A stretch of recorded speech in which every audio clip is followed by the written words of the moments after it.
كما صليت على إبراهيم وعلى آل إبراهيم إنك حميد مجيد اللهم بارك على محمد وعلى آل محمد كما باركت على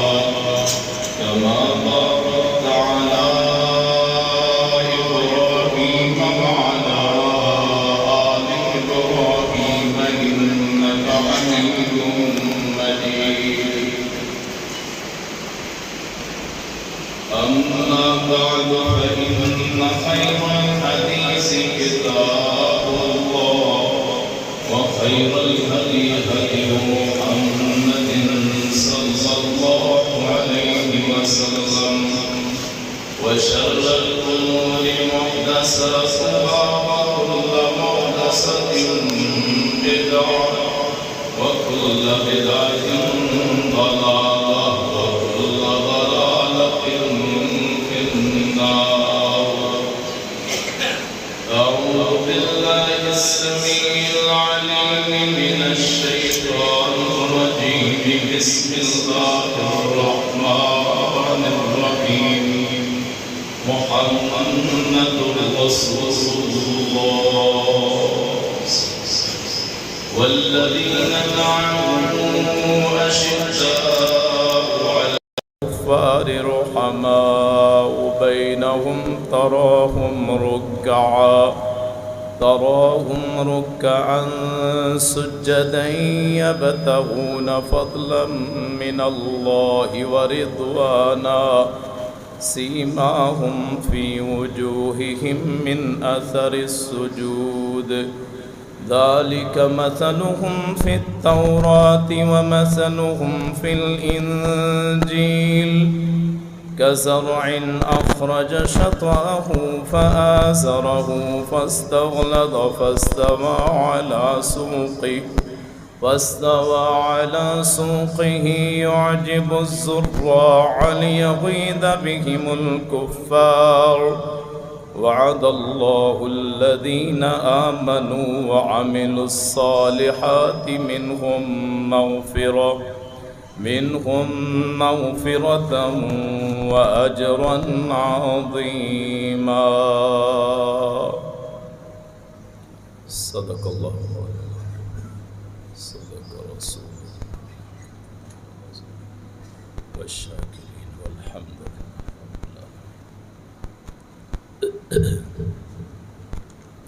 برادران اسلام، بزرگوں، دوستوں، بھائیوں، ایکو بند کر۔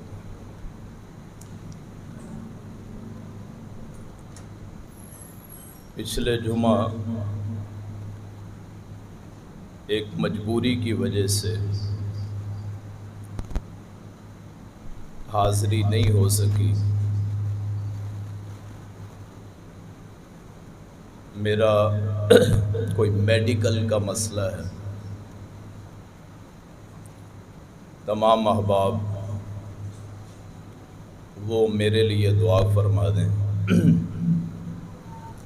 جتنے بھی اللہ بیمار ہیں تمام کو صحت تندرستی والی لمبی زندگیاں عطا فرما دیں۔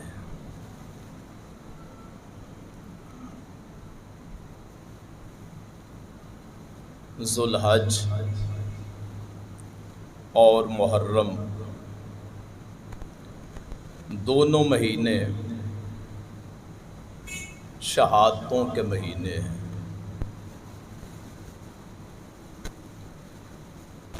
اور سب سے بڑی بد نصیبی یہ ہے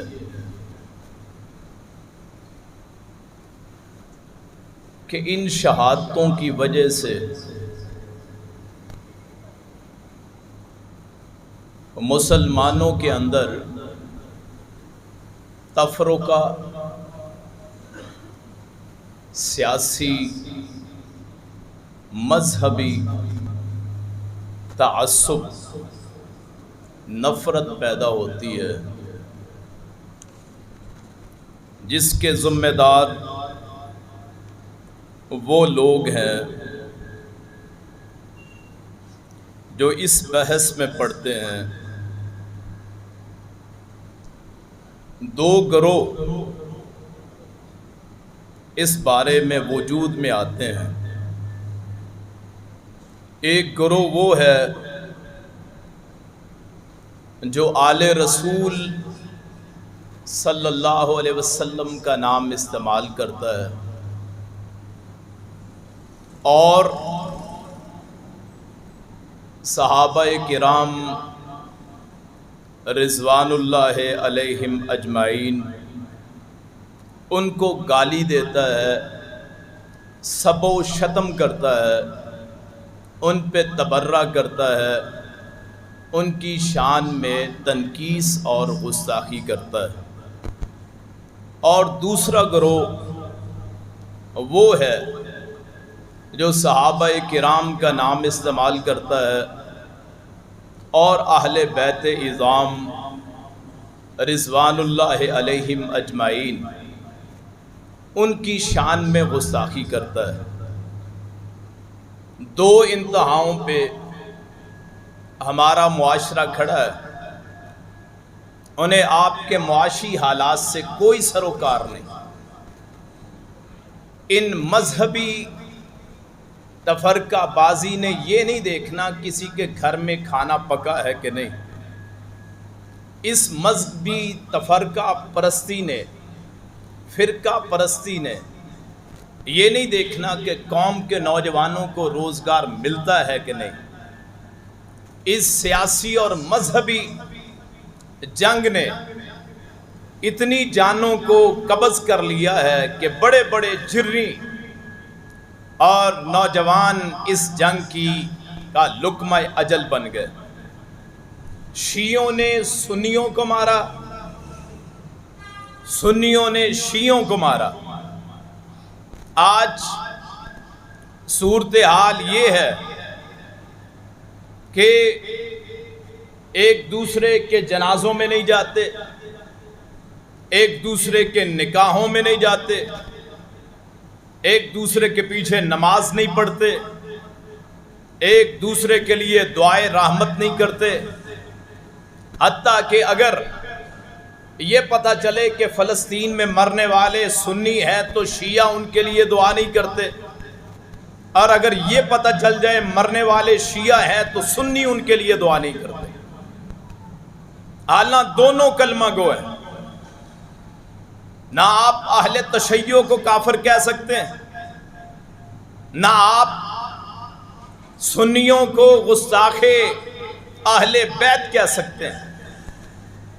دونوں انتہاؤں پہ ہمارا بیڑا غرق ہو گیا، اور نتیجہ یہ نکلا کہ دونوں طرف کے اشخاص ایک دوسرے کے مقابلے میں کھڑے ہوتے ہیں، اور ممبروں سے وہ آوازیں آنا بند ہو گئیں کہ جو اتحاد اور اتفاق کی باتیں کرتے ہیں۔ آج ممبروں سے آپ کو خال ایسے لوگ ملیں گے بہت مشکل سے جو یہ کہتے ہیں کہ آپس میں نہ لڑو۔ جہاں آپ صحابہ کرام کا نام لیتے ہیں وہیں اہل بیت کا نام بھی لیا کریں۔ جہاں آپ اہل بیت کا نام لیتے ہیں وہیں آپ صحابہ کرام کی شان بھی بیان کیا کریں۔ جہاں آپ صحابہ کے ناموں پہ نام رکھتے ہیں اسی طرح آپ اہل بیت کے ناموں پہ بھی نام رکھا کریں۔ جہاں آپ اہل بیت کے ناموں پہ نام رکھتے ہیں وہیں آپ صحابہ کے ناموں پہ نام رکھیں۔ ہر شیعہ گھر میں ابو بکر، عمر، عثمان، طلحہ، زبیر، سعد، سعید نام رکھے جائیں، بلال نام رکھے جائیں، سلمان نام رکھے جائیں۔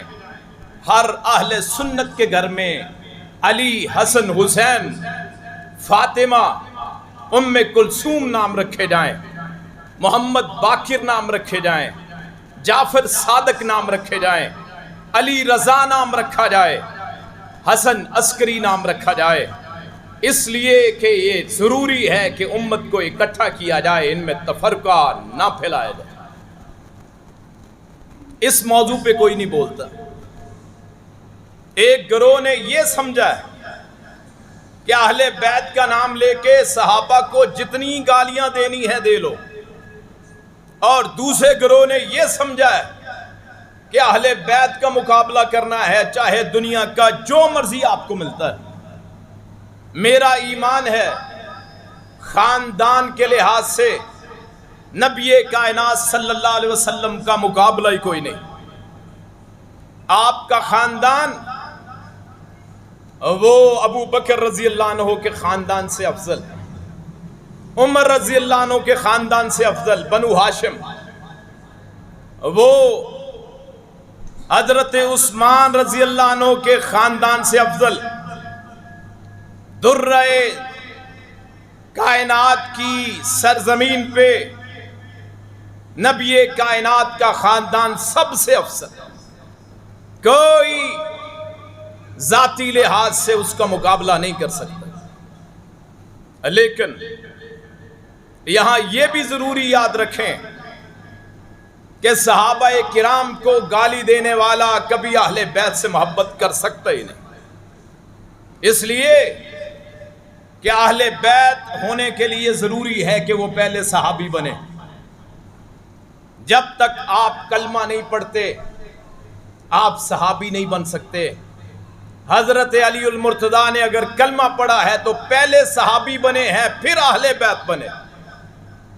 آپ تصور کیسے کر سکتے ہیں کہ اہل بیت اور صحابہ علیحدہ علیحدہ ہیں؟ اہل بیت بننے کے لیے ضروری ہے کہ وہ کلمہ پڑھے، وگرنہ ابو طالب کلمہ نہیں پڑھا تو اہل بیت میں سے نہیں ہے۔ کلمہ گو ہونا ضروری ہے اہل بیت کے لیے، گویا اہل بیت بننے کے لیے پہلے صحابی ہونا ضروری ہے۔ اگر آپ صحابی نہیں ہیں تو آپ اہل بیت ہو ہی نہیں سکتے۔ اور جو اہل بیت کا ماننے والا ہے وہ کبھی کسی صحابی کو برا بھلا نہیں کہہ سکتا، جیسے جو صحابہ کو ماننے والا ہے وہ کبھی اہل بیت کے کسی فرد کے بارے میں بات کر سکتا ہی نہیں۔ ایسی تقریروں کی ضرورت ہے آج جن سے لوگوں میں امن آئے، چاشنی آئے، سلامتی آئے۔ اہل تشیع کے ممبروں پہ ایسی آوازیں آئیں کہ صحابہ کرام ہمارے ایمان کا حصہ ہیں، اور اہل سنت کے سٹیجوں پہ آواز آئے کہ اہل بیت ہمارے ایمان کا حصہ ہے۔ میں آپ کے سامنے بباہنگ دہل سارے لوگوں کے سامنے، یہاں ریکارڈنگ بھی ہو رہی ہے، آپ لوگوں کو بھی بتائیں، اللہ کی قسم ہے قرآن میرے سامنے ہے، جو بندہ اہل بیت کے بارے میں ذرا سی تنقید کرتا ہے وہ مسلمان ہو سکتا ہی نہیں۔ یہی آواز کبھی اہل تشیع سے سنیں گے کبھی نہیں، کہ وہ کہہ دیں کہ جو اہل تشیع میں سے صحابہ کرام کی گستاخی کرتا ہے وہ شیعہ میں سے نہیں ہے، مسلمانوں میں سے نہیں، مومنوں میں سے نہیں ہے، کبھی نہیں سنیں گے۔ یار نفرت کی انتہا ہوتی، آپ نے انتہاؤں کو عبور کر لیا۔ آپ نے امیر معاویہ کو گالی دی، آپ نے ابو سفیان کو گالی دی، کس لحاظ سے؟ امیر معاویہ صحابی رسول ہیں، رسول اللہ کے سالہ ہیں، رسول اللہ کے کاتب ہیں، وہی لکھنے والے ہیں۔ ابو سفیان جب سے مسلمان ہوئے، میرا چیلنج، ابو سفیان جب سے مسلمان ہوئے کبھی اسلام کے خلاف تلوار نہ اٹھائی، کبھی اہل بیت سے دشمنی نہ رکھی، لیکن یہ لوگوں کو نہیں بتائیں گے، لوگوں کے سامنے یہ بات نہیں کریں گے، اس لیے کہ دکانداریاں بند ہوتی ہیں۔ یہ پیٹ جو لگے ہوئے ہیں ذاکروں کے ساتھ، اس پیٹ کی وجہ سے کتنے جھوٹ ممبروں پہ بولے جاتے ہیں۔ سر عام گالی امیر معاویہ کو اور حضرت ابو سفیان رضی اللہ عنہما ان کو دی جاتی۔ وجہ کیا ہے جی؟ یزید کے بڑے کسی بیٹے کی وجہ سے کسی کے باپ کو گالی نہیں دے سکتے۔ عبداللہ بن ابی پکا منافق، اس کا بیٹا عبداللہ پکا مومن۔ آپ حضرت عبداللہ بن ابی، ان کو آپ برا نہیں کہہ سکتے کہ وہ ایک منافق کا بیٹا تھا۔ حضرت لوط علیہ السلام ان کی بیوی جو کہ کافر تھی، ان کی بیوی کی وجہ سے حضرت لوط علیہ السلام کو آپ گالی نہیں دے سکتے۔ حضرت ابراہیم کے والد آزر کافر، اس کافر باپ کی وجہ سے حضرت ابراہیم علیہ السلام کو آپ گالی نہیں دے سکتے۔ حضرت نوح علیہ السلام، ان کی بیوی اور ان کا بیٹا وہ کافر، اللہ کا منکر، اللہ کا گستاخ، اللہ کا نافرمان، اس بیٹے اور بیوی کی وجہ سے حضرت نوح علیہ السلام پہ آپ تبرہ نہیں کر سکتے۔ اسی طرح آپ یزید کے کالے کرتوتوں کی وجہ سے آپ امیر معاویہ اور ابو سفیان کو گالی نہیں دے سکتے۔ اگر بیٹا گناہ کرے گا باپ کو نہیں پکڑا جائے گا، باپ گناہ کرے گا بیٹے کو نہیں پکڑا جائے گا۔ ایک صحابی آیا اللہ کے رسول صلی اللہ علیہ وسلم کے دربار میں، آ کے کہنے لگا اے اللہ کے رسول، یہ میرا بیٹا ہے، اگر میں کوئی جرم کروں تو اسے پکڑ لیں۔ آپ نے فرمایا اما لا یجنا علیہ بجنایاتک، خبردار تیرے گناہ کی سزا تیرے بیٹے کو نہیں مل سکتی۔ آج کیا وجہ ہے؟ امیر معاویہ کو گالی کیوں ہے؟ ابو سفیان کو برا بلا کیوں کہا جاتا ہے؟ یا ہمارے بعض احباب ہیں وہ یزید کا مقابلہ کرواتے ہیں حضرت حسین رضی اللہ عنہ سے۔ کائنات میں کوئی ایسا نواسہ نہیں جو حضرت حسین جیسا۔ آپ تصور بھی کیسے کر سکتے ہیں کہ حضرت حسین کا مقابلہ یزید جیسے شخص سے ہو جو خالصتاً دنیا دار حکمران؟ اور ادھر وہ ہے جس کے بارے میں حضرت علی المرتضیٰ فرماتے ہیں اگر رسول اللہ کے آدھا نچلا حصہ دیکھنا ہے تو حضرت حسین کو دیکھ، وہ جس کو آپ نے جنت کا سردار کہا، وہ جس کو آپ سجدے میں جاتے تو وہ دونوں نواسے آپ کے کمر پہ چڑھ جاتے، صحابہ ان کو ہٹانے لگتے تو آپ فرماتے کہ نہیں، ان کو کھیلنے دو، محمد ان کی سواری صلی اللہ علیہ وسلم۔ آپ خطبہ دے رہے، حسن و حسین سرخ رنگ کی قمیصیں پہنے ہوئے، لمبی قمیصیں، دونوں نواسے، ساتھ ہی گھر تھے حضرت رسول اللہ کا، حضرت عائشہ کا اور حضرت فاطمہ کا، حضرت علی المرتضیٰ کا۔ آپ کی طرف بھاگتے ہوئے آپ خطبہ دے رہے ہیں، اور خطبہ دینی ضرورت ہے۔ آپ نے ان کو دیکھا، آپ برداشت نہ کر سکے، وہ اپنے قمیص میں پھنستے ہوئے گرتے چلے آ رہے۔ آپ ممبر سے اترے، آپ نے ان دونوں کو اٹھایا، اپنے ساتھ ممبر پہ بٹھایا، اللہم انی احبہما فاحبہما واحب من یحبہما، اے اللہ میں ان دونوں سے محبت کرتا ہوں، تو اس سے محبت کر جو ان سے محبت کرتا ہے، اے اللہ تو ان دونوں سے محبت کر لے۔ اس حسین کا یزید سے مقابلہ ہی کیا ہے؟ آپ تصور بھی کیسے کر سکتے ہیں؟ اور جہاں تک شہادتوں کی بات ہے، بڑے ہی بد نصیب ہیں لوگ جو حضرت حسین کی شہادت کا ذکر تو کرتے ہیں لیکن داماد رسول، سسر رسول، داماد علی حضرت عمر بن خطاب کی شہادت کا ذکر نہیں کرتے، کبھی نہیں بتائیں گے کہ حضرت فاطمہ کی ایک بیٹی حضرت علی المرتضیٰ کی لخت جگر حضرت ام کلثوم رحمت اللہ علیہا، ان کا نکاح حضرت عمر فاروق سے ہوا، کبھی نہیں بتائیں گے۔ اور حضرت عمر کی جب شادی ہو گئی، صحابہ میں تشریف لائے، لوگوں مجھے مبارکباد دو۔ کس بات کی مبارکباد؟ انہوں نے کہا کہ میں نے اللہ کے رسول صلی اللہ علیہ وسلم کو سنا، آپ نے فرمایا تھا قیامت کے دن ساری نسبتیں ختم ہو جائیں گی، صرف محمد کی نسبت باقی رہے گی صلی اللہ علیہ وسلم۔ مجھے خوشی ہے کہ میں نے اہل بیت کی ایک بیٹی سے شادی کی ہے، میرا شمار قیامت کے دن محمد رسول اللہ کے خاندان سے ہوگا صلی اللہ علیہ وسلم۔ کیوں ذکر نہیں کیا جاتا ہے؟ وہ ذاکر جس کی زبان پہ حسین کا ذکر ہے، ان کے بہنوئی حضرت عمر کا ذکر نہیں ہے۔ ایک سے محبت کیوں، ایک سے نفرت کیوں؟ اور آپ کو پتہ ہے جو نسل آج چل رہی ہے، جو نسل آج چل رہی ہے اہل بیت کی، جو حضرت علی زین العابدین میں سے، اس کا نکاح کس نے کروایا؟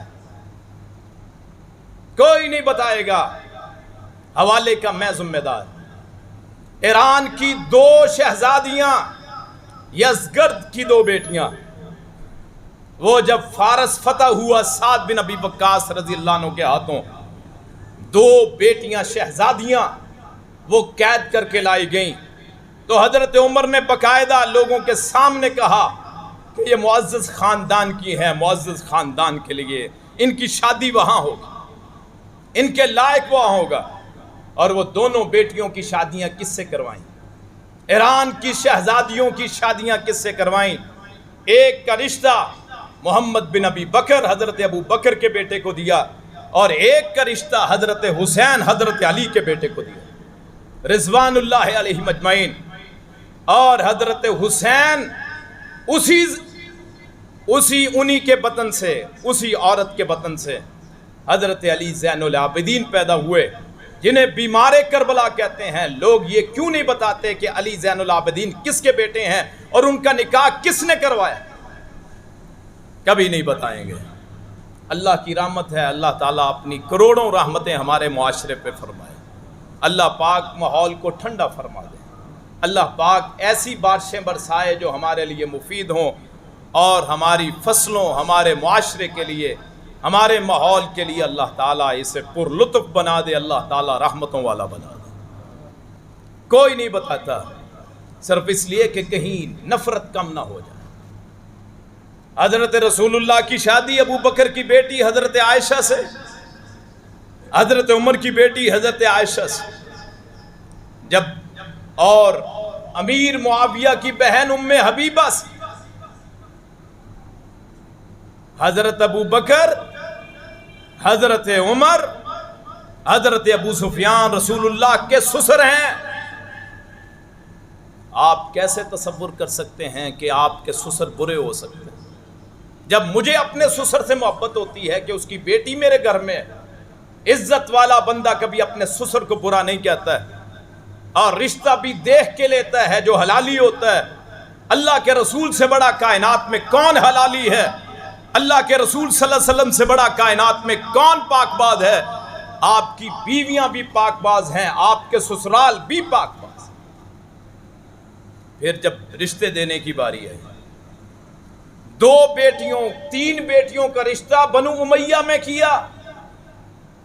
بڑی بیٹی حضرت زینب کا رشتہ بنو امیہ میں، ابو العاص بن ربیع کے ساتھ بنو امیہ میں سے۔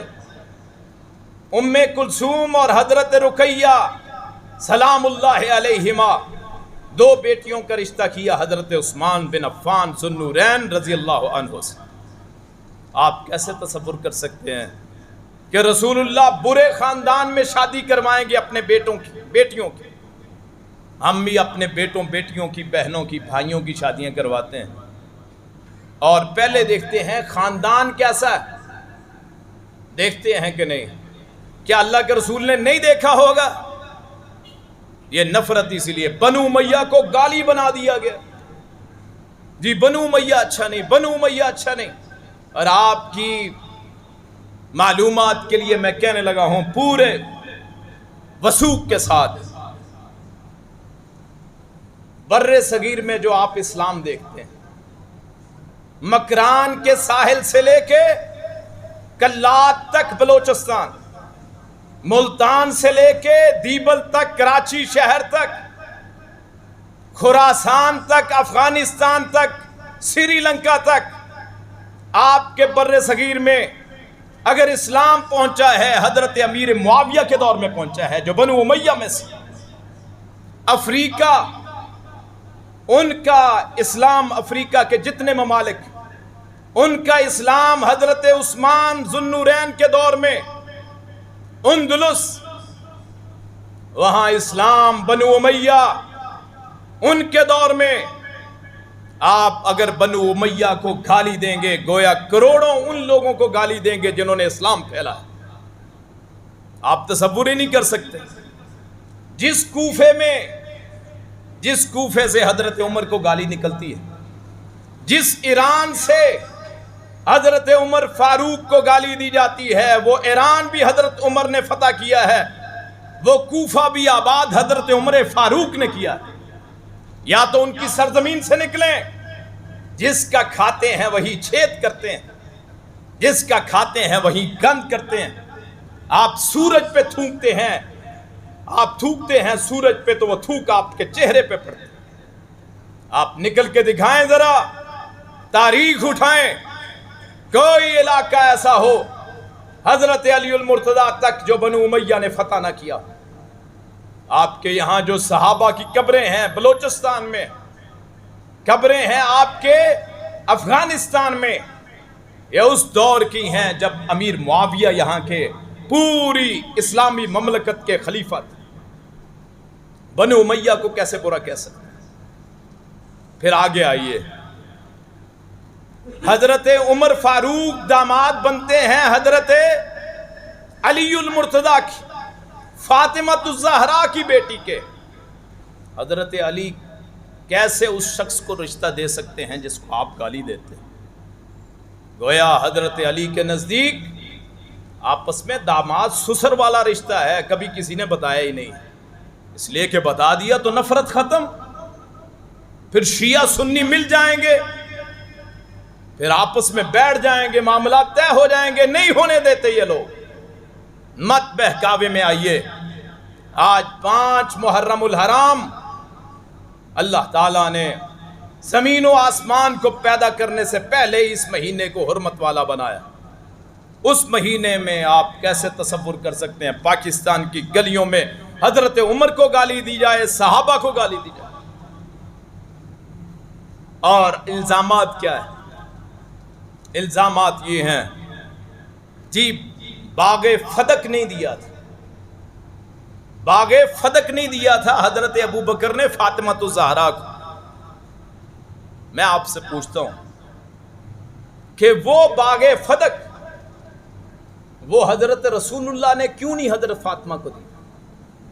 اگر آپ کہتے ہیں ورثہ تھا، ورثہ تھا، وراثت تھی، تو رسول اللہ کا فرمان ہے انا معاشر الانبیاء لا نورث ما ترکنا فہو صدقۃ، کہ ہم انبیاء کی جماعت، ہماری کوئی وراثت نہیں ہوتی، ہم جو چھوڑ جائیں وہ صدقہ ہوتا ہے۔ باغ فدق نہیں دیا جی۔ تو حضرت علی المرتضیٰ نے کبھی یہ الزام لگایا تھا؟ حضرت حسن نے کبھی الزام لگایا تھا؟ حضرت حسین نے کبھی الزام لگایا تھا؟ جب امیر معاویہ کے ہاتھ پہ حسن و حسین نے سلو کی ہے کہ حضرت حسن کو آپ نے فرمایا تھا اپنے ممبر پہ ساتھ بٹھا کے ان نبنی ھذا سید سیصلح اللہ علی یدیہ بین فئتین عظیمتین من المسلمین، کہ یہ میرا بیٹا سردار، امید ہے کہ اللہ اس کے ہاتھ پہ مسلمانوں کے 2 عظیم گروہوں کے درمیان صلح کروائے گا۔ اس بیٹے نے جب اس عظیم بیٹے حسن نے، اس مقدس بیٹے آل رسول کے سرپرست نے جب حضرت امیر معاویہ کی صلح کی ہے، ان سے صلح کی، ہاتھ پہ بیعت کی ہے، تو اس میں کیوں نہیں لکھا کہ باغ فدق ہمیں دیا جائے؟ حضرت علی المرتضیٰ خلیفہ بنے تھے کہ نہیں؟ خلیفہ بنے تھے۔ کیا حضرت علی المرتضیٰ نے کبھی باغ فدق کو اپنی اولاد کو دیا ہے کہ نہیں؟ آج بھی سعودیہ میں موجود ہے، حکومت کی ملکیت ہے، اور اس سے بڑی بات کیا ہوگی کہ کبھی اہل بیت میں سے، میں چیلنج کرتا ہوں، اہل بیت کے جن 12 اماموں کے نام لیے جاتے ہیں، حضرت حسن، حسین، علی زین العابدین، محمد باقر، جعفر صادق، علی رضا، موسیٰ کاظم، تقی، نقی، حسن عسکری، علی رضا، محمد رحمت اللہ علیہم، اللہ کی ان پہ کروڑوں رحمتیں ہوں، کسی کتاب میں، میری کتابیں نہیں، اہل تشیع کی کتابوں میں کہیں لکھا ہو کہ باغ فدق یہ آل رسول کا حق تھا۔ اپنی طرف سے بناوٹی باتیں، جس بات کا مطالبہ حضرت علی نہ کریں، حسن نہ کریں، حسین نہ کریں، آج کا کوئی ذاکر ملا کھڑا ہو کے کرے، اس کی حیثیت ہی کیا ہے؟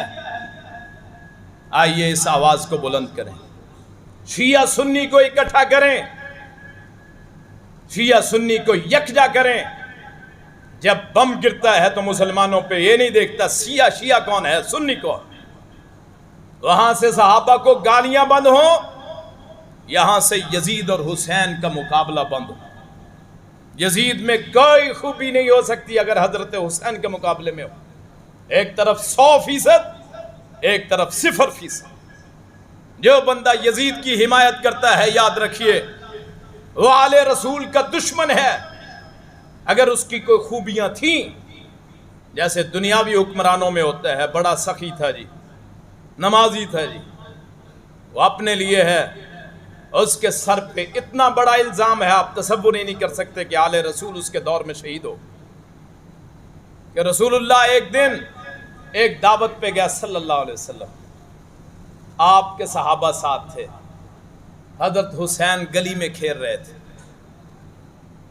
آپ صحابہ کو چھوڑ کے آگے نکل گئے، آپ نے حسین کے پیچھے بھاگے۔ آپ کے 3 بیٹے تھے، سارے فوت ہو، آپ نے اپنی اولاد نہیں دیکھی۔ پوتے نواز سے اللہ کی رحمت ہوتے ہیں، اللہ جن کی جو بے اولاد ہیں اللہ ان کو اولاد سے نواز، اللہ اولاد بھی حسن و حسین جیسی عطا فرمائے۔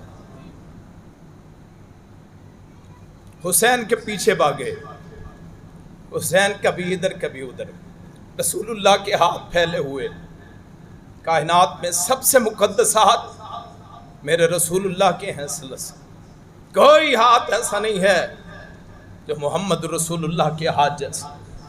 دونوں ہاتھ پھیلائے کس کے لیے؟ پیارے حسین، جس کے دور میں حسین شہید ہو جائے وہ اچھا کیسے ہو سکتا ہے؟ چاہے اس نے قتل کیا ہو یا نہ قتل کیا ہو، ذمہ داری اسی پہ ہے۔ آپ حسین کے پیچھے بھاگے، حسین آگے آگے، کبھی ادھر کبھی ادھر، آخر کار حسین کو پکڑ لیا۔ الحسین منی وانا من حسین، حسین مجھ سے ہے، میں حسین سے ہوں۔ جو اس سے محبت کرے وہ مجھ سے محبت کرے، جس نے حسین سے محبت کی اس نے مجھ سے محبت کی، اور جس نے مجھ سے محبت کی اس نے اللہ سے محبت کی۔ حسین سبت من اسباط، حسین تو ایک پوری نسل ہے نسلوں میں سے۔ اس شخص کو آپ کیسے اچھا کہہ سکتے ہیں جس کے دور میں حضرت حسین شہید ہوئے، چاہے اس میں کتنی ہی خوبیاں کیوں نہ ہوں؟ جو میرے رسول کی آل جس کے دور میں قربان ہوئی وہ اچھا شخص نہیں ہو سکتا۔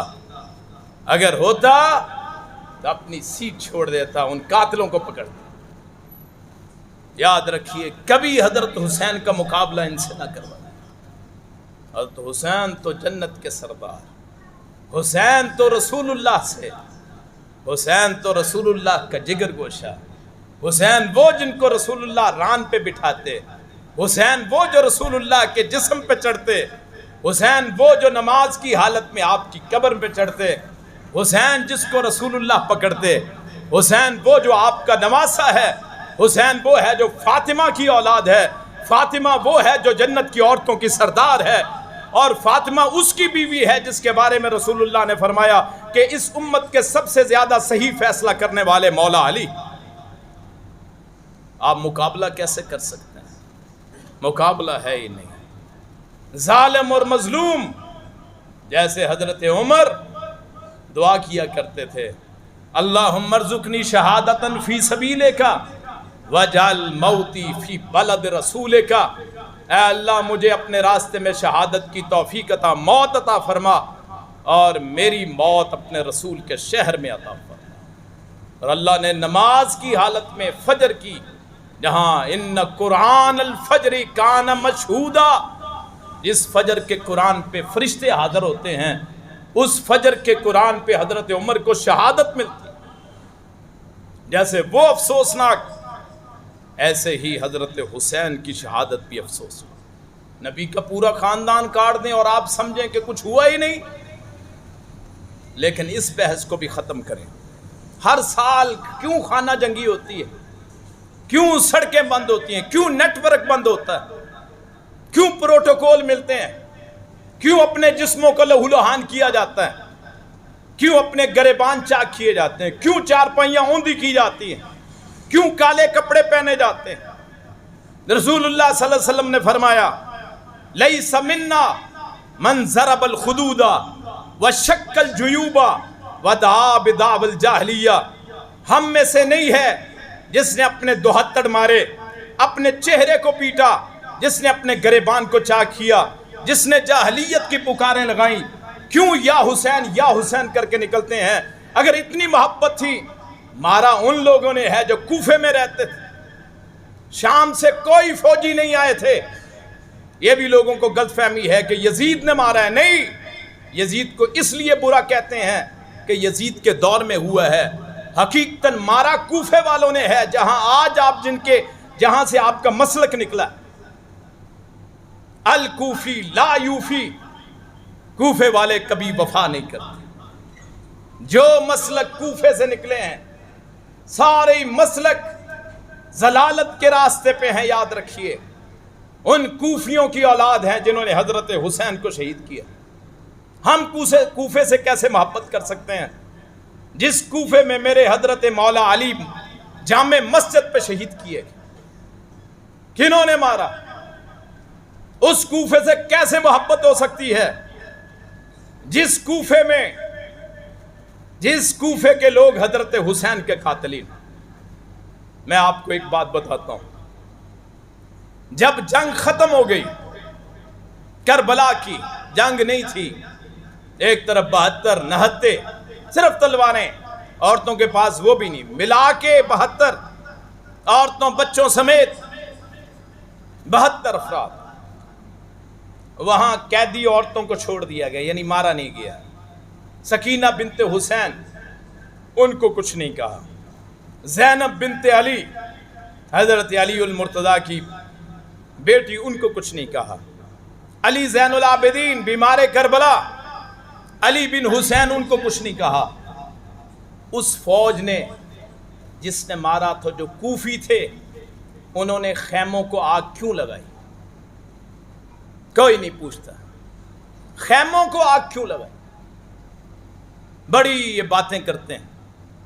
ان خیموں میں وہ خط تھے جو کوفے والوں نے لکھے تھے کہ آؤ حسین، آ کے ہم تیری بیعت کرتے ہیں، تیرے ساتھ ملتے ہیں، آؤ لڑائی کر۔ وہ اتنے بد نسل، اتنے بے اصول، اتنے بے وفا کہ جن کو بلایا ان کا ساتھ چھوڑ گئے۔ اس لیے ان خیموں کو ان کوفیوں نے آگ لگائی۔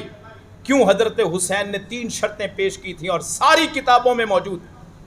یہ 3 شرطیں جو میں ذکر کرنے لگا ہوں، چیلنج ہے، کوئی جٹلا کے دکھائے۔ اہل سنت کی کتابوں میں، اہل تشیع کی کتابوں میں، تاریخ کی ساری کتابوں میں، جس نے تاریخ کو لکھا ہے، یہ روایت نہ ہو حوالے کا میں ذمہ دار۔ 3 شرطیں حضرت حسین نے پیش کی اور آپ کہتے ہیں یہ اسلام کی جنگ تھی۔ یاد رکھیے، ظالم اور مظلوم کی جنگ تھی۔ اسلام کی جنگ ہوتی تو سیدھا شام پہنچتے۔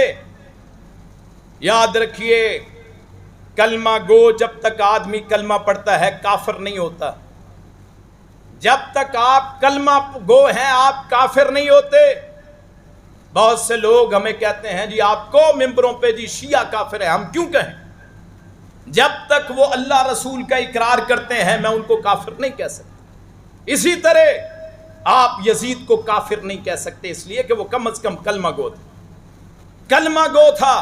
یہاں بہت سے لوگوں کو تکلیف ہوئی ہوگی کہ میں نے کہا یہ یزید کافر نہیں تھا۔ کافر نہیں تھا، آپ جو مرضی باقی اور فتوے لگائیں، ظالم کہہ سکتے ہیں، غاصب کہہ سکتے ہیں۔ اس کے دور میں حضرت حسین شہید ہوئے ہیں، اچھا آدمی نہیں تھا۔ حضرت حسین کلمہ گو کے خلاف تلوار کیسے اٹھا سکتے؟ آپ نے سیاسی جنگ کو آپ نے مذہبی جنگ بنا دیا اسلام کی۔ اسلام زندہ ہوتا ہے ہر کربلا کے بعد شیر پڑے، کوئی اس بات کی حقیقت نہیں۔ کوفے والوں کو 3 شرطیں، وہ حضرت حسین نے وہاں 3 شرطیں پیش کی۔ نمبر 1، جہاں سے میں آیا ہوں وہیں بھیج دو۔ وہ کون سی جگہ ہے؟ مکہ مدینہ، وہاں میں رہوں اپنے نانا کے شہر مدینے میں، وہاں رہ کے عبادت کروں۔ اگر اسلام کی جنگ ہے، حسین اس سے منہ کیسے موڑ سکتے؟ دوسری شرط کہ مجھے سرحد پہ بھیج دیں، میں کافروں کے ساتھ لڑائی کرتا مارا جاؤں، شہید ہو جاؤں۔ گویا وہ ان کو کافر نہیں سمجھتے تھے جن کے سامنے تھے۔ کیوں کہا کہ مجھے سرحد پہ بھیج دو؟ اس لیے کہ وہاں کافروں سے لڑوں۔ اگر یہ کافر تھے تو یہ کیوں کہا سرحد پہ بھیج؟ اسلام کی جنگ نہیں ہے، ظالم اور مظلوم کی جنگ ہے۔ سارا میڈیا بھرا پڑا ہے جی اسلام زندہ ہوتا ہے ہر کربلا کے بعد۔ کہ ہماری بھی سن لیں، دلائل سن لیں، پیار محبت کی بات سن لیں، دلائل سے بات کریں، گالی نہ دیں، دھمکی نہ دیں کہ پچھلے 2 سال پہلے میرے ٹرکٹ چلے، یہاں سے تقریر کو کاٹ کے لکھا گیا گستاخ حسین، کہ میں نے یہ کہہ دیا تھا کہ اسلام، یہ جو کربلا کی جنگ ہے، جنگ تو ہے ہی نہیں تھی، ایک ہجوم تھا ایک طرف چند افراد، کہ یہ اسلام کی جنگ، انہوں نے کہا نہیں ہے۔ میں آج بھی یہی کہتا ہوں، دلائل سے مجھ سے جو مرضی کائنات کا جو ذاکر آپ کہتے ہیں میں بات کرنے کے لیے تیار، لیکن بات دلائل سے ہونی چاہیے۔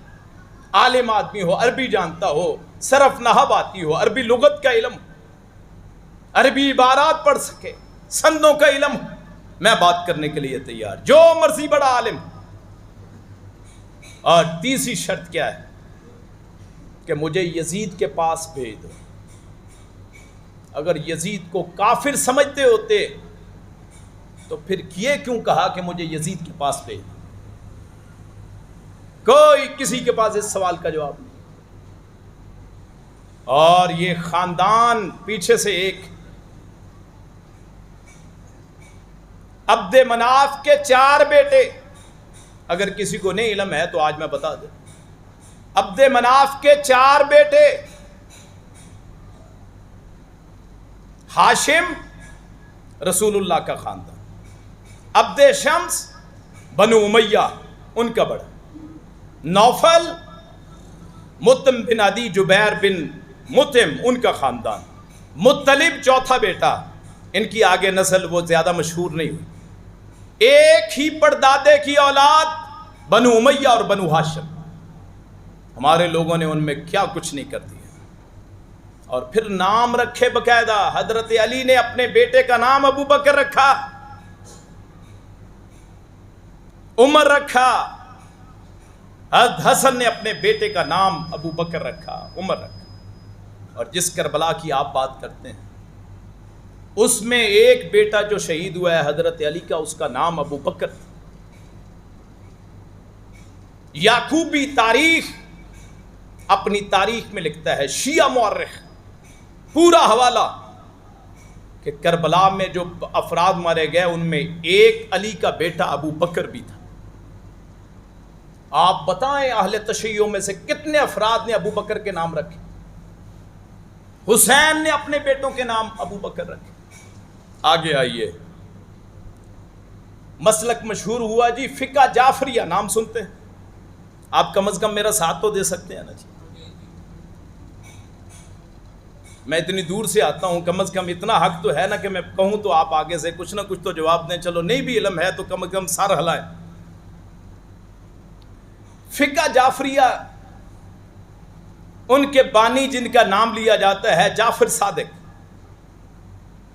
جعفر صادق کی والدہ کون ہے یہ کوئی نہیں بتائے گا۔ جعفر صادق کی والدہ ہے ام فروہ، محمد باقر کی بیوی۔ وہ کون ہے؟ ام فروہ کون؟ ام فروہ حضرت ابو بکر کے پوتے قاسم بن محمد کی بیٹی ہے۔ جعفر صادق ان کی والدہ ابو بکر کی نسل میں سے، اگر نفرت تھی تو ابو بکر کی نسل میں سے رشتہ کیسے لیا؟ کوئی نہیں بتائے گا۔ اس لیے کہ معاشرے کو خون خوار رکھنا چاہتے ہیں کہ شیعہ سنی کو مارے، سنی شیعہ کو مارے، اور یہاں صحابہ کو گالی دیتے ہیں، ہمارے اٹھ کے یزید کی حمایت کرتے ہیں۔ دونوں طرف غلط۔ صحابہ کرام اور اہل بیت ایک تھے، آج بھی ایک ہیں، قیامت کے دن بھی ایک ہی ہوں گے۔ اگر ابو بکر عمر اتنے برے تو رسول اللہ کے مرکت کے ساتھ ان کی قبریں کیوں ہیں؟ جہاں رسول اللہ لیٹے ہیں صلی اللہ علیہ وسلم، وہاں ابو بکر عمر کی قبریں کیوں ہیں؟ اللہ کے رسول کے پاس ایک بندہ آیا، اس نے کہا یا رسول اللہ میں آپ سے محبت کرتا ہوں۔ آپ نے فرمایا کوئی اور عمل ہے؟ اس نے کہا اور عمل کوئی نہیں، صرف آپ سے محبت ہے۔ آپ نے فرمایا تو اس کے ساتھ ہوگا جس سے تو نے محبت کی۔ رسول اللہ نے فرمایا قیامت کا دن ہوگا، میرے ایک طرف ابو بکر ہوگا، ایک طرف عمر ہوگا۔ آپ ان کو کیسے برا کہہ سکتے ہیں جو قیامت کے دن ایک ہوں گے؟ ہجرت میں ساتھ کون تھے؟ ابو بکر۔ رسول اللہ کی زندگی کے دو سفر بڑے مشہور، ایک معراج کا سفر جو مکے کی زندگی میں ہوا، اس میں فرشتوں کے سردار جبریل آپ کے ساتھ، اور آپ کی زندگی کا سب سے مشہور سفر ہجرت کا سفر مدینے کا، اس میں مسلمانوں میں سب سے افضل ابو بکر آپ کے ساتھ۔ آپ ان کو کیسے برا کہہ سکتے ہیں کہ جنہوں نے رسول اللہ کو غار ثور اگر کسی نے دیکھی ہو، وہ جبل ثور کسی نے دیکھا، اللہ ہر ایک کو اس کی زیارت نصیب فرمائے۔ وہ جہاں رسول اللہ 3 دن ٹھہرے تھے ہجرت کے وقت، اس غار میں کون رسول اللہ کو اٹھا کے لے کے گیا؟ آپ یہ تو بہت سنتے ہیں کہ جب رسول اللہ ہجرت کر کے گئے تو چادر حضرت علی کو دے کے گئے تھے کہ رسول اللہ کی چارپائی پہ، آپ کی مسند پہ لیٹیں۔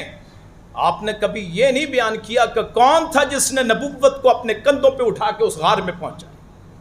آپ نے کبھی نہیں بیان کیا کہ کس کی ران تھی جس پہ رسول اللہ کا سر تھا۔ کبھی بیان نہیں کیا کہ کس کو کیڑے نے کاٹا تو اس کی آنکھوں سے آنسو نکل آئے، وہ آنسو رسول اللہ کے چہرے پہ پڑے، وہ آنسو بھی پاک، رسول اللہ کا چہرہ بھی پاک۔ رسول اللہ نے پوچھا ابو بکر مجھے بتایا کیوں نہیں کہ تجھے کیڑے نے کاٹا ہے؟ اے اللہ کے رسول اگر آپ کو بتاتا آپ کی نیند خراب ہو جاتی۔ وہ کون کس کی بیٹی تھی جس نے رسول اللہ کے کھانے کے لیے اپنے کرتے کو پھاڑ لیا تھا؟ وہ ابو بکر کی بیٹی اسماء بنت ابی بکر تھی جس نے رسول اللہ کے توشہ خانہ کے لیے، آپ کے کھانے کے لیے، سامان کے لیے اپنے ذاتی کرتے کو پھاڑ کے اس کے ساتھ ٹاکی بنا کے باندھا تھا۔ اس بیٹی کی عظمت کو بھی سلام ہے، اس کے باپ کی عظمت کو بھی سلام ہے۔ آئیے ہم عہد کرتے ہیں، 10 محرم آنے والا ہے، اس 10 محرم پہ عہد کرتے ہیں اہل بیت کا مقابلہ کسی سے نہیں۔ جیسے میں نے کہا کوئی بھی دنیا میں ایسا نہیں ہے جس کا مقابلہ اہل بیت سے ہو۔ حضرت حسن ہو، حضرت حسین ہو، حضرت علی المرتضیٰ اور رسول اللہ کے خاندان میں سے ہیں، ہم سوچ بھی کیسے سکتے ہیں کہ ان کا مقابلہ ہو سکتا ہے؟ ان کے بارے میں کبھی بحث مت کیجیے۔ یہی نجات کے لیے کافی ہوگا کہ لوگ بد زبانی کر رہے تھے اہل بیت کے بارے میں، انہوں نے کہا نہیں نبی کا خاندان ہے، ہم ان کے بارے میں گفتگو نہیں کریں گے، اللہ اسی کے بدلے ان کی مغفرت فرما دے گا۔ کیوں جو رسول اللہ سے، حسن حسین سے پیار کرتا ہے وہ رسول اللہ سے کرتا ہے، رسول اللہ کا ارشاد، اور جو رسول اللہ سے پیار کرتا ہے وہ اللہ سے پیار کرتا ہے، جو اللہ سے پیار کرتا ہے واللہ ولی کل مؤمن، اللہ تو ہر مومن کا ولی ہے، اللہ اس کو کیسے آگ کا عذاب دے سکتا ہے؟ اور دوسرا اپنے دل میں عہد کریں، میں اپنے اہل تشیع بھائیوں سے، اہل تشیع بھائیوں سے، آئیے آپ کو دعوت، آپ اپنے دلائل لائیں، ہم سنیں، میں سننے کے لیے تیار۔ آپ صحابہ کو گالی دینا بند کریں، اور گالی بھی ان کو جن کو رشتے دیے، جو رسول اللہ کی آل میں سے جنہوں نے رشتے لیے۔ آخری بات کر کے بات ختم کرتا ہوں۔ حضرت عمر رضی اللہ عنہ، ان کی جب وہ فوت ہو چکے تھے، شہادت ہو چکی تھی، 3 دن وہ پڑے رہے، اللہ ایسے خلیفے نصیب فرمائے کہ شہد کی ضرورت، نے کہا جی حکیموں نے کہا جی شہد پی لیں آپ کے زہر میں، وہ جو خنجر مارا تھا اس نے ابو لولو فیروز مجوسی نے، اس میں زہر لگا ہوا تھا، انہوں نے کہا جی اگر آپ شہد پی لیں تو شہد چونکہ تریاک ہوتا ہے زہر کا، تو اس گھر میں شہد نہیں تھا خلیفے کے گھر میں۔ انہوں نے پھر کہا کہ گزارش میں کرتا ہوں مسلمانوں سے کہ ساری زندگی بیت المال میں سے کچھ نہیں لیا، آج عمر کو شہد چاہیے۔ شہد پھر لایا گیا، جیسے شہد پیتے گئے باہر نکلتا گیا۔ جب ان کی وفات ہو گئی تو عبداللہ بن عباس صحیح بخاری کی روایت، وہ کہتے میں کھڑا تھا، لوگ ان کے لیے مغفرت کی دعا کر رہے تھے، چارپائی کو گھیرا ہوا تھا، تو میرے کندھے کو کسی نے دبایا، میں نے دیکھا وہ حضرت علی المرتضیٰ تھے، تو علی المرتضیٰ نے وہاں کچھ کلمات کہے کہ اللہ آپ پہ رحم کرے، اے عمر آپ نے اپنے بعد کوئی ایسا بندہ نہیں چھوڑا جو آپ جیسا عمل کر سکے اور میں وہ عمل کر کے اللہ سے مل سکوں۔ یہ حضرت علی المرتضیٰ کے الفاظ ہیں حضرت عمر کے بارے میں کہ حضرت عمر اتنے تقوی والے کہ ان کے بعد کوئی ایسا نہیں کہ جو ان کے عمل جیسا کر سکے۔ اور جب حضرت عمر کی شہادت ہوتی ہے، شہادت سے پہلے اپنے بیٹے عبداللہ بن عمر کو بلاتے ہیں کہ جاؤ اپنے ام المومنین عائشہ صدیقہ طیبہ طاہرہ کے پاس رضی اللہ عنہا، کہ جا کے یہ کہو، امیر المومنین نہیں کہنا ہے عمر بن خطاب نے کہا ہے کہ گزارش یہ ہے کہ میں اپنی ساری زندگی میں نے رسول اللہ کے ساتھ گزاری ہے، ابو بکر کے ساتھ گزاری ہے، آج گزارش یہ ہے کہ میری قبر جو ہے وہ رسول اللہ کے ساتھ بن جائے۔ وہ گئے، انہوں نے کہا میں نے اپنے لیے جگہ رکھی ہوئی تھی، حضرت عائشہ نے کہا لیکن عمر کی گزارش ہے اپنا حصہ میں چھوڑ دیتی ہوں۔ پھر وفات سے تھوڑی دیر پہلے پھر انہوں نے کہا اپنے بیٹے عبداللہ بن عمر کو، بیٹے جب میں فوت ہو جاؤں میری چارپائی اٹھا کے روضہ رسول پہ، قبر رسول پہ لے جانا اور عائشہ صدیقہ سے پھر کہنا کہ عمر نے زندگی میں بھی اجازت مانگی، اب مرنے کے بعد بھی اجازت ان کا بیٹا طلب کر رہا ہے، اجازت دی جائے کہ مجھے اپنے ساتھیوں کے ساتھ دفن کیا جائے۔ اور وہاں دفن کیے گئے۔ مولا علی کہتے ہیں کہ مجھے یہ یقین تھا کہ اللہ تعالیٰ آپ کی قبر آپ کے ساتھیوں کے ساتھ بنائے گا، کیونکہ میں نے اللہ کے رسول کو سنا کہ میں آیا، ابو بکر آیا، عمر آیا، میں گیا، ابو بکر گیا، عمر گیا، میں بیٹھا، ابو بکر بیٹھا، عمر بیٹھا۔ اللہ پاک کروڑوں رحمتیں نازل فرمائے اہل بیت رضوان اللہ علیہ مجمعین اور صحابہ کرام رضوان اللہ علیہ مجمعین پہ، دونوں ایک تھے، اس وقت ایک ہیں، قبروں میں جنت میں ہیں، قیامت کے دن ایک ہوں گے۔ اللہ پاک مجھے ان کے بارے میں گستاخی سے بچائے، تنقید سے بچائے، برے کلمات سے بچائے، اسی پہ زندگی اسی پہ موت عطا فرمائے۔ آئیے متحد ہوئیے، اہل تشیع سے ہاتھ ملائیے، دعوت دیجئے، بات کیجئے، دلائل دیجئے، ان کی بات سنیں، سمجھائیں، ان سے سمجھیں۔ اللہ پاک اس معاشرے کو امن والا بنائے۔ آخر دعوانا ان الحمدللہ رب العالمین۔